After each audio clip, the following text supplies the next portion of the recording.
Fala aí pessoal, sou Jorge Nicola, bem-vindos a mais um vídeo do canal. Sempre bom ter vocês por aqui, sem perder tempo, pedir para deixar like, se inscrever no canal e ativar as notificações. Silmar Lima, boa noite Nicola. E o Zenon virá para o São Paulo?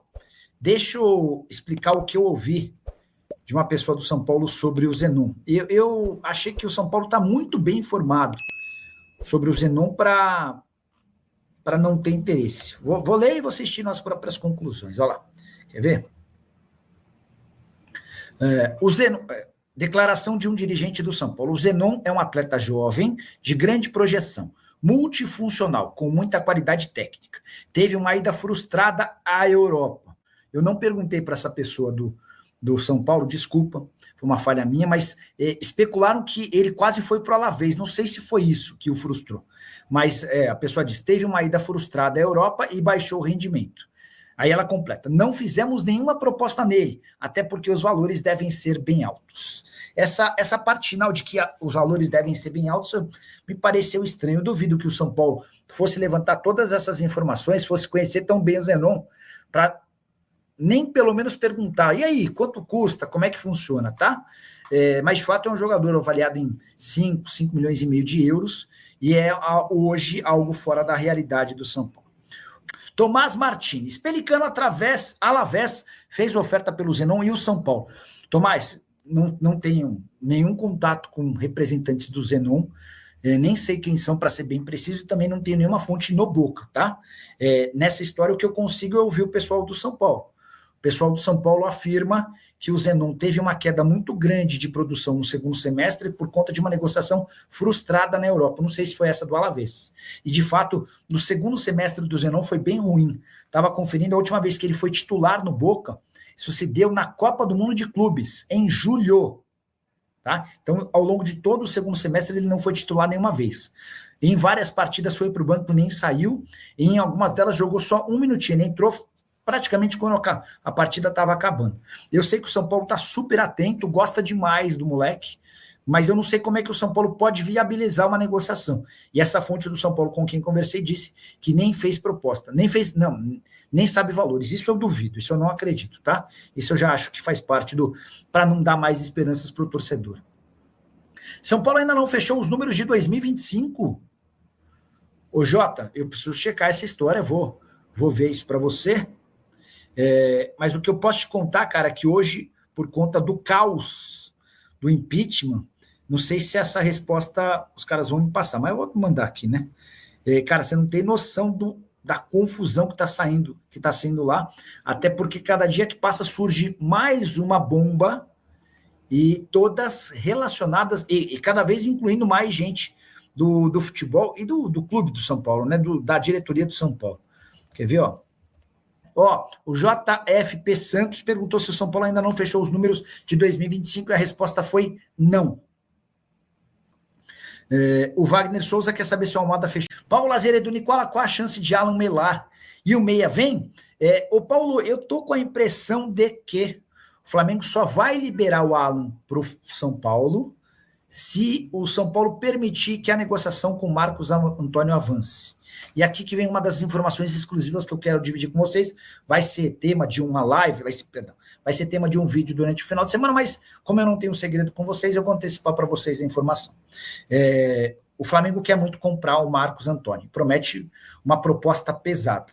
O que o São Paulo disse para o Flamengo não tenho a menor condição de vender o Marcos Antônio antes da votação do impeachment. Júlio Casares já está super enfraquecido. 4 dos 6 grupos de coalizão, 4 dos 6 grupos políticos do São Paulo que o apoiavam, abandonaram o Júlio. Júlio corre um enorme risco de, na votação da próxima sexta-feira, para debater sobre o impeachment dele, de ele tomar uma lavada histórica e ser expulso do clube, o que seria muito ruim para ele, né? Por conta disso, o São Paulo não pode ter notícias ruins do campo, né? E a venda do Marcos Antônio hoje é desesperadora. O torcedor de São Paulo tem no Marcos Antônio um cara super importante, tá? Então essa negociação do Marcos Antônio e a venda do Rodriguinho para o Red Bull Bragantino, essas duas operações só podem avançar depois do resultado do impeachment ou não. Sobre o Rodriguinho, o que está acertado? representantes do jogador e o São Paulo se acertaram para uma venda do Rodriguinho para o Red Bull Bragantino por 3 milhões de dólares, com o São Paulo ficando com 15% do valor de uma venda futura. O São Paulo entende que é mais prudente, lógico, e respeitoso até com o próximo presidente, deixar essa decisão para o próximo presidente. Mas é importante destacar que esse valor que parece ser ruim para um jogador de 21 anos de idade, está muito condicionado ao fato de o Rodriguinho ter contrato com o São Paulo só até 31 de dezembro. O Rodriguinho não quis renovar com o São Paulo ao longo de todo o segundo semestre do ano passado.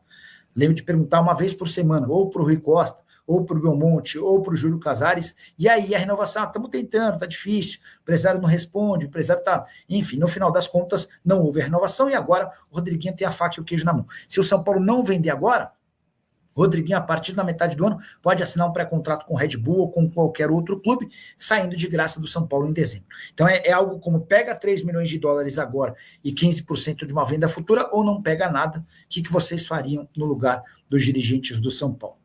José Alexandre Dias, essa oposição do São Paulo, quer a volta do Leco. É um entra e sai de presidentes. Não. Se o Casares cair, imagino que um candidato à presidência seja o Pinotti, que é hoje o cara com mais moral entre os opositores, tá? PHM 1999. Gonzalo Maroni, no São Paulo, amanhã Lusa 1, Palmeiras 0. Gonzalo Maroni, outro jogador que eu nunca ouvi falar. Gonzalo Maroni. Vocês também dizem. News Old Boys. Atacante de 26 anos de idade. 31 jogos, 4 gols, 3 assistências. Deixa eu ver até quanto tem contrato, qual que é o valor de mercado. Jogador de 3 milhões de euros. Importante. O São Paulo não tem, PH. O São Paulo não tem como prioridade a contratação de atacantes. Os alvos eram zagueiro, o Dória foi contratado. Informação que você soube primeiro aqui. Lateral direito, o Lucas Ramon está contratado. Ele já assinou um pré-contrato, resta saber se ele chega em 5 de abril, dia seguinte ao fim do contrato com o Mirassol, se ele chega por agora. O São Paulo já fez 2 ofertas, as 2 recusadas. São Paulo chegou a oferecer R$1 milhão para liberação antecipada, também sugeriu os empréstimos do Luan e do Tolói. O Mirassol recusou as 2, que é R$2 milhões. O São Paulo queria um volante e trouxe o Danielzinho. O São Paulo queria um goleiro, nem sei se queria, eu não tinha escutado como prioridade, trouxe o Coronel. Agora o São Paulo, para completar a lista de prioridades, precisa de um camisa 10. E essa é a posição mais difícil, porque é o jogador mais caro. Sobre atacantes de lado de campo, o centroavante está completamente descartado. O São Paulo já tem o Caleri completamente à disposição, o André Silva fica pronto em menos de 4 semanas, e o Rian Francisco fica pronto em menos de 40 dias, tá? O que pode acontecer, eventualmente, pintando uma boa oportunidade de mercado, algum ponto a ser contratado, como, por exemplo, o Zenon, que é um nome que agrada bastante. O problema é viabilizar do ponto de vista financeiro. Severino Costa, a diretoria de São Paulo, tem que vender o Marcos Antônio acima de 20 milhões de euros. Aí não pega. Nem pensar, senão torcedores vão massacrar eles. 20 de euros eu acho difícil, tá? Cara, acho que 15 milhões de euros seria uma boa venda, na minha opinião. O Sartiari. Nicola Inestrosa no São Paulo. Não é o primeiro a perguntar. Deixa eu ver se alguém já publicou. Geralmente, quando começa Inestrosa São Paulo, quando começam a perguntar, é porque alguém já publicou alguma coisa, né? Por que essa história me parece absolutamente maluca? O Inestrosa não foi para o Boca Juniors num negócio de 5 milhões e meio de dólares. Marino Inestrosa, que tinha conversas com o São Paulo, encaminhou acordo com o Boca Juniors. Informação do Valentim Furlan. Cara, é impossível que o São Paulo tinha conversas com o Inestrosa. É impossível. Ele chegou a ser procurado pelo Cruzeiro, operação de 6, 7 milhões de dólares. Não tem sentido, tá? Foi noticiado um suposto interesse pelo jornalista Pilar Velázquez, é uma jornalista colombiana. E eu truco, tá? Atlético Nacional só topa vender por mais de 6 milhões de euros. Enfim, não. Aí acho que estão usando o São Paulo para garantir visibilidade para o jogador, tá? Porque aí você força, você está negociando com esse, né? Aí você começa a colocar outros times, enfim. Zuleide Serafim, de carro, quero saber, deve ser de cara, quero saber sobre o jovem atacante, meio atacante do Boca. O São Paulo está interessado se é verdade. Cara, o São Paulo está com, vamos lá, o Inestrosa vai custar 6 milhões de euros, mais ou menos. O São Paulo não está conseguindo fechar um acordo com o Lucas Ramon, ou melhor, com o Mirassol pelo Lucas Ramon de 2 milhões de reais. Não tem lógica. O São Paulo hoje passa por muita dificuldade financeira, tá? Ó, o PHM. Nicola, se o Casares for São Paulino de verdade, mesmo ele renunciando, seria menos feio do que ele sofreu impeachment. SAF urgentemente. Cara, eu tenho certeza que a solução para o São Paulo passa pela SAF. Mas eu tenho certeza que todos os caras do conselho que querem tirar o Casares da presidência, eles não querem tirar o Casares porque eles estão muito bravos com o São Paulo. Eles querem tirar o Casares porque eles querem vislumbrar a chance de assumirem o lugar do Casares. E se eles assumirem o lugar do Casares, tudo que eles vão trabalhar é para que a SAF não exista. Eu estou com você em relação à SAF. E, cara, o processo de impeachment do Júlio parece ser irreversível, né? Por todas as notícias, por tudo que foi publicado nos últimos dias, o fato de o Júlio não ter se defendido até agora, enfim.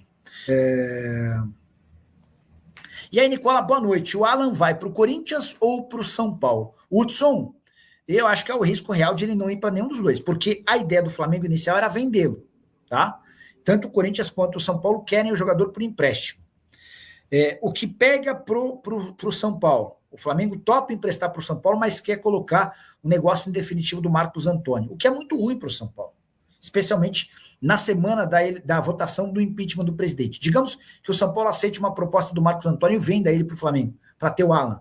Cara, se o Júlio ainda tinha alguma mínima chance de escapar do impeachment, ele caiu, já era, né?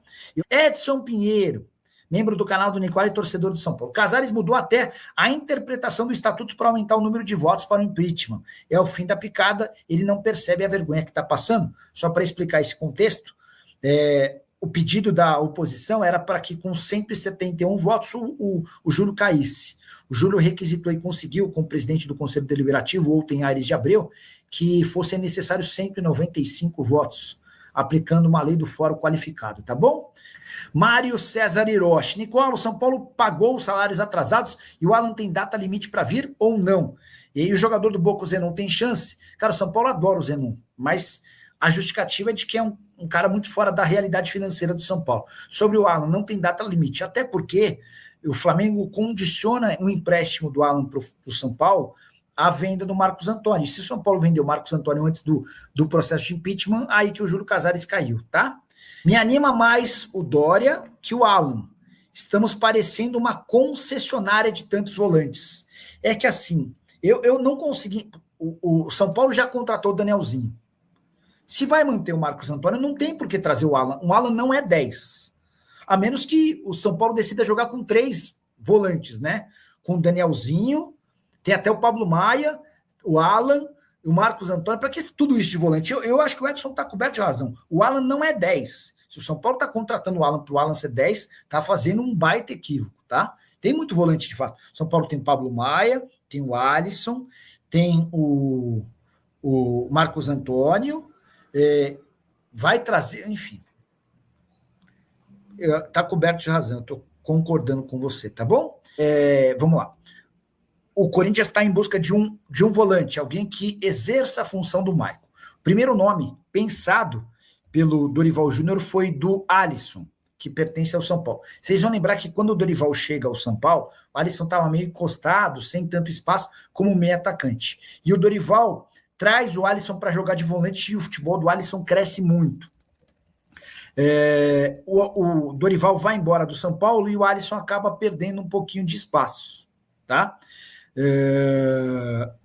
Por isso, o Corinthians procurou e tentou a contratação do atleta. O São Paulo falou, vocês vão pagar dinheiro? Não temos dinheiro. Então vamos tentar fazer uma troca. Foi aí que a coisa deu uma degringolada, o São Paulo cogitou, sugeriu, pediu a contratação ou a inclusão do Ranieri no negócio, e para o São Paulo, para o Corinthians não faz sentido essa troca, tá? Então é basicamente assim que está funcionando. O Corinthians busca... E aí que entra o Alan, né? Sem acordo com o Alisson, o Corinthians começa a pensar em outras alternativas e nas últimas horas entrou em contato com os representantes do Alan. O Alan pertence ao Flamengo, já aceitou a proposta do São Paulo, mas de nada vai ter, não há efeito nenhum se acertar com o São Paulo se não houver o aval do Flamengo, tá? E o Flamengo ainda não deu o aval para o São Paulo. O Flamengo quer a contratação do Marcos Antônio, e esse é um fator complicador. O São Paulo não quer vender o Marcos Antônio.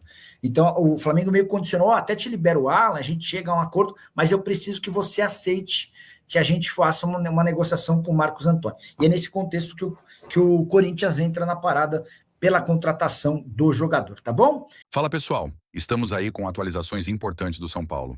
Se inscreva e ative o sininho para receber mais atualizações do Tricolor. Deixe seu like que é muito importante para o crescimento do canal. Utilize o espaço aqui embaixo para registrar sua opinião. Ficamos por aqui com mais esse giro de notícias. Um abraço e até o próximo vídeo.